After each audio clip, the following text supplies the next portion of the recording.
Hi, and welcome to Code Tutorials. Today we'll take a look at how you can show off the stages in a process or your progress step by step using the process widget from our Qi Addons for Elementor plugin. With this widget, you can easily create a neat but attractive overview of where you're at and where you're going with the project or process. You can choose between different looks and layouts. Pick if you want to show the stages in a vertical or horizontal line, whether you want to use colors and icons or employ images. You can opt to be minimalist with your design solution or to bring in a wealth of colors and patterns. The possibilities are endless thanks to the various content and style options you get with the process widget from Qi Addons. Now, all that sounds great, but how do you use it? Well, let's take a look. Head over to the back end. Go to the Elementor sidebar and search for process. When it appears, drag it over to the page. And this is what the widget looks like by default, before we get to do any work on it. So, for starters, there are 3 items, or 3 stages in the process. For what I want to show, I need one more item, so I'll click here to add it. And there we go. By default, we have 3 items, or 3 columns shown per row. To change that, we have this option, the number of columns. I'm going to switch the setting to 4 to get all my items in the same line. There, perfect. Now, right beneath this, we have the columns responsive option that allows us to set how many columns will be shown on a range of different screen widths. You can leave it set to predefined, which is the same as default. But you can also opt for custom, where you can manually adjust how many columns will be shown across different widths. So I already set 4 as the number of columns that will be shown on desktop screens. Now I can make adjustments for laptop, tablet, and mobile screens. So these first 2 settings are widths that cover laptop and MacBook screens. Given that that's still a lot of space, I'll set 4 columns for both. Then for the next setting, which is the width of landscape orientation on tablets, I'll set 2. And I'll do the same for the range of widths covering the portrait orientation on tablets. Okay. And finally, I'll set 1 for widths that cover the landscape orientation on mobile phones, as well as for widths that cover portrait orientation on mobile phones. Alright, that's sorted.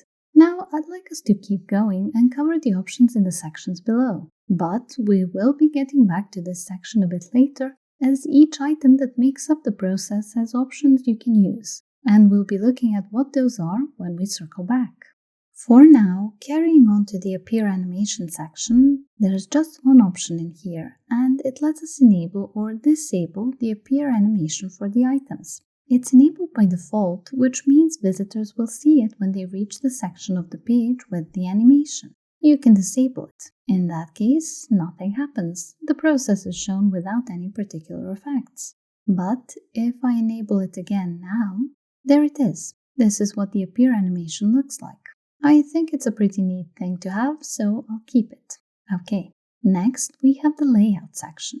It offers this Item Layout option. This is where we can pick between displaying the process in a horizontal or a vertical line. I'm going to keep this horizontal, but in the latter part of this video, I'll make a second example of a process element, and that one will be vertical. But that is for later. Now we have one more section to cover in the Content tab, and that is the Developer Tools. When we open it, there's just one option here. If we switch its setting to yes, it will display the widget in the form of a standard WordPress shortcode. That's this text here. Then we can easily copy it for use elsewhere on our site. Okay, I'll put this back. And now, as I promised, we're going to take a look at the item options. They are in the General section, and you just need to click on an item to open its options. The first thing you can do here is set what kind of icon you want to use. It can be something from the icon library or a custom SVG. I'll be using the former and picking an icon that looks like a hand. Just a sec. This is the one I want. Insert. Alright, we can see the icon has appeared in the middle of this circle. And that has resulted in the step number being displayed in the corner here. So we still have an overview of all the important information. The next thing I'll do is customize the title. You can do that simply by typing over the placeholder text. And once you've done that, you can customize the text that accompanies it. I'll be quick about it, but you just need to type over this exactly like with the title. Okay, the content for my first step has been completely changed, and now I can look at the rest of the options here. The first is item offset. This can let us move the item, so both text and icon, either up or down. You can use pixels, percentages, or ems as the unit of measure. I'll stick with pixels and set 77. There we go. Next, we have the item holder size option. This allows us to change how large the circle holding the icon will be. When I start to move the slider, the value resets to 1 and grows from there. And although I can't move the slider further, I can still manually set a larger value. So I'll put 218 pixels for this. Next, we have the item typography settings. These options will affect the numbers representing the different steps, and they will work if you haven't replaced your number with an icon, as I have. By the way, we also have typography options for the title and the text, but those are in the Style tab and we'll get to them later. So, since these won't affect my icon, other than the size option will work, I'll just carry on. The next option in line is the item color. With it, we can change the color of the icon, like so. After that, we have the background type settings with two options, classic and gradient. With gradient, you can set a 2-color gradient fill for your background. To use it, you'd first pick the first color. It can be anything you'd like. And then you'd pick the second color, and you'll have your gradient. But if you're not entirely happy with the color distribution, you can change that. Simply use the location option to decide how much space your first color will take up. So this is the location option that follows the first color setting. We also have a second location option for the second color setting, like this. We can also adjust the type of gradient we want to use. The one we have right now is linear, but we can switch it to radial. If you opt for the radial, you'll have the position option to help you set the origin point for the first color. By default, it's set to center, but you can move it to center left, or any of the other options offered in the drop-down menu. Okay, let me reset this as I don't plan on using a gradient background here. Instead, I'm going to use the classic background type and set a single block color background. And since I know which color I want, I'll type in its hex code to get it to display. There we go. If, instead of a color, you'd prefer using an image, you can choose one here. I'm not going to do that for my element, but let me show you what it looks like using the examples on the widgets page. Here it is. These are all images as backgrounds, and we can see another example of image use here. So that's just to give you an idea. Getting back to our options, the next one in line is the item holder radius. This lets us adjust the space holding the icon or image if you set one. With this option, we can make it square or circular or something between the two. The values we set can be in pixels, percentages, or ems. If I switch to ems and then change the value here, we can see how the holder's shape changes as we change its radius. If you want a square holder, you just need to set a 0 for the value. As I'm happy keeping the default holder look, I'll simply return this to pixels and this will incidentally clear the values. Okay, after that we have the border type option. To activate the border, simply choose your type, say solid, and then give it a width so it appears. Okay, this will make it easier to see how the different types look. So other than solid, there's double, which looks like this, then there's dotted, so it looks like this, then dashed, like this, and finally groove. So if you want to set a border, now you know how to do that. Alright, next we have the line top offset option. This, as you can see, lets us adjust the position of the line connecting the items in the process. I'll leave mine set to 35 pixels. And alongside that, we have the line rotation option. This lets us tilt the connecting line. Let me demonstrate. As you can see, the value you set can be negative as well as positive. Okay, I'll keep my line like this. Now, this is the last of the options you get within an item. Since we covered them all, I'll just skip ahead so you don't waste time watching me customize all the other items that make up the steps in my process element. And here we are. all my items have been customized and have the content I want to use. So with that done, we can move on to the Style tab. And the first option here lets us pick the text alignment. It can be on the left, in the center, or on the right. I'll keep mine in the center. Then we can pick which title tag we want to use. You can choose from any of these, but I'm happy keeping the current setting so the title stays as an H5. Following that, we can change the title color. It has this handy color picker so you can set any shade you like. Then we have the title typography settings. Since these will have a much more noticeable effect than the ones we had for the item numbers, I'm going to take you through them now. The first of these options allows us to change the font family for the title. You can scroll through this list or search for the font if you know its name. Then we can change the font size. You can use the slider or type in a value. There's also an option for changing the font weight. You can pick any of these values, such as bold or 200 or anything you like to adjust the weight. Then with the transform option, we can change the title to uppercase, lowercase, capitalized, or normal, which is actually the same as the default setting.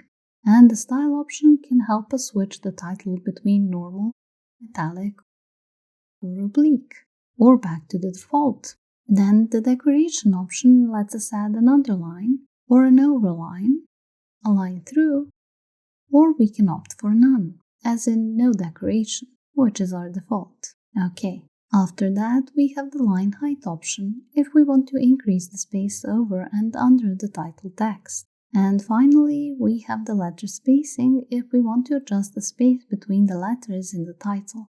And that's it for the title typography options. And in fact, that rounds up the options for the title and brings us to the options for the text. They include the text color, if we want to change the color of the paragraph text, and text typography, which is made up of the same settings as the one we saw under title typography, so there's no need to go over them again. After that, we have the item offset. It mirrors the option we had within individual item options, and it's here to help us shift the position of the steps in the process up or down. When I increase this, it's a bit slow to load. We can see that the fourth step is the only one moving. That's because I made offset settings for the other three within the item options, so they're already set. But if you haven't done that, then the item offset option here in the Style tab can move all the steps simultaneously by whichever value you set. Alright, after that we have the item holder size. Much like the offset, this option will only work if you haven't already set your desired holder size within the item options. Since I've done just that for all my process steps or items, this option won't have any effect on my element.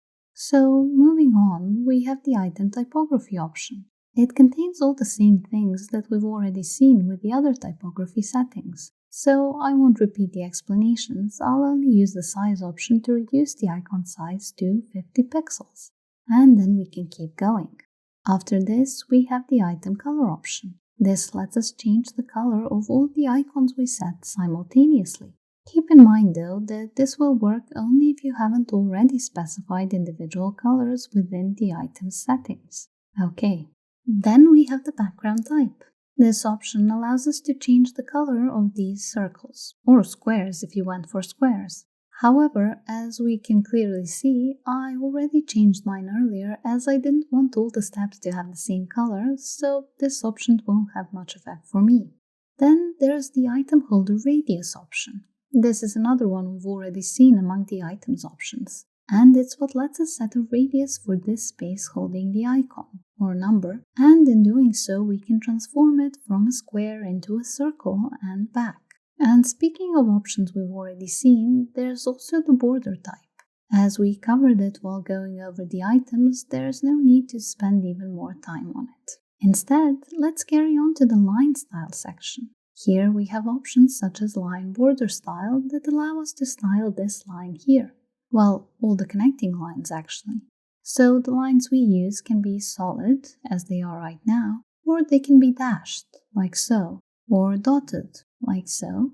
I'll use solid for mine. Then with the line border color, we can change the color of the connecting lines. I want mine to be a soft gray, so I'll type in the hex code for that shade. Alongside that, there's the line thickness option for making the line thinner or thicker. You can use the slider or change the values here. This is what a 1 pixel thick line looks like, and you can increase from there. I like the thinner line, so I'll go back to 1 pixel for this.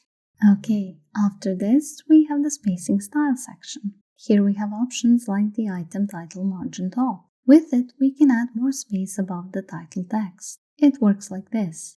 Very straightforward. I'll set mine to 8 pixels. After that, we have the item text margin top. That one is for adding more space above the text, or in a way for separating the title and text from one another. I'm happy keeping the default value here, so I'll simply erase this. And finally, we have the item text padding. This option lets us add more space around the text. You can increase all sides evenly if you keep the fields linked, but you can also make individual settings. Simply click here to delink the fields and then you can enter different values for each side. So that allows me to simply set 5 pixels on the right and another 5 on the left, and that's it. The other 2 can remain at 0.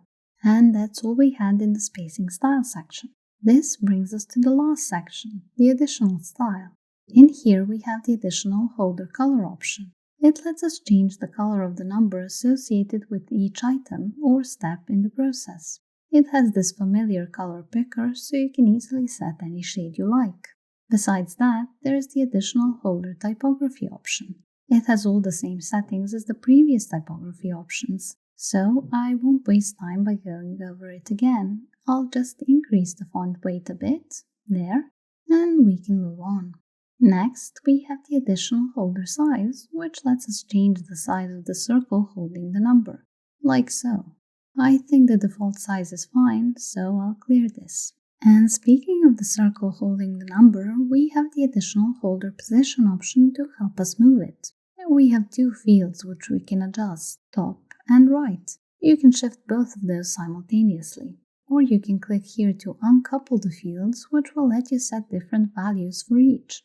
Okay, then we have the background type, and this is a somewhat familiar option by now. We can choose between a classic and a gradient background. So with the classic, we can set a background color or image, only this time it's for the little circles holding the number. I'll change the color. You can use the slider for this or type in a hex code if you know the precise color you want. I do, so I'll just... there. I have this nearly black for my additional holder background. And with that, my process element is done. This is the design I was going for and what I wanted it to look like. But if you recall, I promised to show you the other layout you can use, vertical. So this right now is horizontal, and I'll hit update to save it before we get started with the vertical. Alright, all set. So the first thing I need to do is add a new process element to my page. Search for it in the sidebar menu, and there. Then drag it over to the page. And again, we have this default styling. Please note, I preset the width of the column where I place the process as I was anticipating a vertical element here. And that's why this process doesn't look exactly like the one I added at the beginning of this video. So, how do we go about changing the layout to vertical? Well, for one, I'll switch the number of columns to 1. This will make the items fall one under the other. Still, that doesn't make for a proper vertical layout. For that, we need the layout section and to switch the option here to vertical. And there, all the items are aligned vertically and the line connecting the step numbers goes straight down rather than horizontally as it did a moment ago. Now, with my layout set, I can proceed to style the new element. For that, I need the Style tab. And I won't cover all the options in detail, we went over them already. Rather, I'll simply do a targeted pause to get the settings I need to create my planned design. That includes switching the alignment to the left. Then, using the title typography options to change the font size to 20 pixels and the font weight to 500. Next, I want to adjust the line style. And within that section, I'll change the line border color by setting a new hex code. There. Now I have the slight gray to match the circles, and I'll set 1 pixel for the line thickness. Perfect. After that, in spacing style, I'll add 8 pixels to the item title margin top, pushes it a bit down. And then for space between items, I'll set 105 pixels. Now my items are more spaced out. Perfect. Next, in additional style, I want to ensure the step numbers match the title weight, so I'll use the additional holder typography to set the weight to 500. Okay, this is all I wanted in the Style tab. So this next bit involves me customizing the items by changing their content. And for that, I'll just skip ahead as we've already seen how that works. And here we are. My vertical process element is done and all its items and new content. So with that, I've completed both my instances of the process widget, the vertical as well as the horizontal. To finish up this tutorial, I'd like us to take one last look at the page we started from, the one that showcases the different examples of things you can do with the process widget. And at the very top, we can see the design I chose to copy for the first element I made in this tutorial. And right after it is the second, vertical design. These, as well as all the other examples on this page, are here to give you an idea of what you can do with the process widget, or to provide you with design solutions that you can copy. It's up to you to decide how and whether to use them. The point of this tutorial was to familiarize you with the widget settings and what you have in terms of options and how to use those options. Additionally, if you had any questions, we hope this managed to answer them, and that you can now start making your own process page elements. If there's something else you'd like answered, or if you have comments to share or suggestions to make, please drop us a line in the comments below. Also, make sure to subscribe to our channel and be the first to learn about new theme guides and tutorials. Thanks for watching.